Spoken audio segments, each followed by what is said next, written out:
Good afternoon po. Bale, ito po ang front area ng store natin dito sa Genro Mall.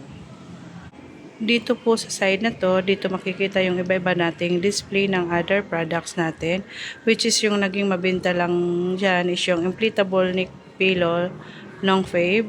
The rest po is naging slow moving po.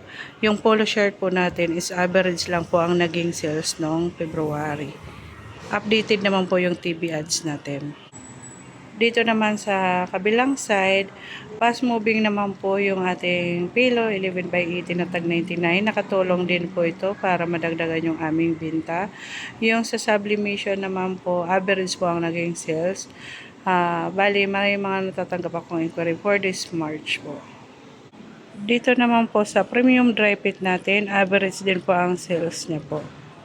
Dito naman po tayo sa loob.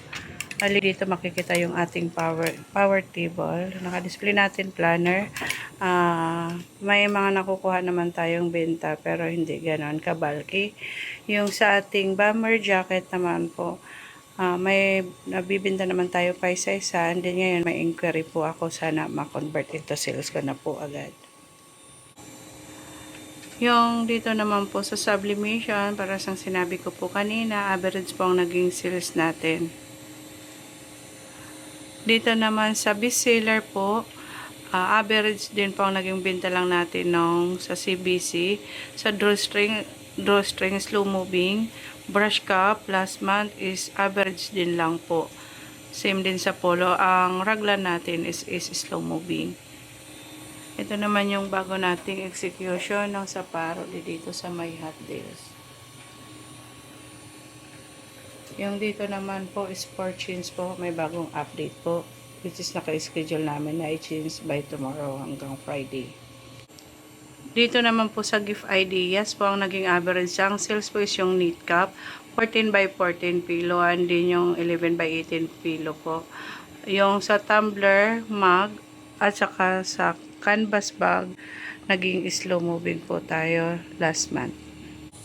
Dito naman po sa uniforms, naging average po ang sales natin din. Continuous naman may nakukuha tayong inquiry. Dito naman sa DIY, ang naging mabenta lang po dito is yung kitchen lang po natin. The rest po is slow moving.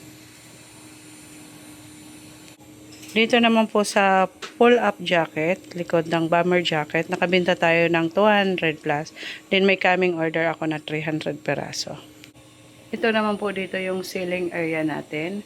Balik, iyan po yung sa aking cabinet natin. Kanina lang po namin na-execute since iyan po ang schedule for today. Then, may mga nagtatanong naman po. Naman po sa embroidery, bali, average din po ang sales natin. Dito naman po sa glass tower natin, average lang yung cup. Sa recognition, wala pang nagpapagawa pero may inquiry. Same din dito sa bundles. Dito naman sa baba po, wala po kaming nakukuhang inquiry na nagtitingin dito since nasa sulok pa.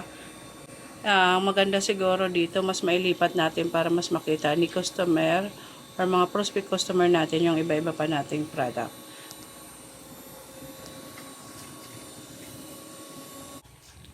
Bali, ganito po ang back view ng store natin. Organized naman po at malinis.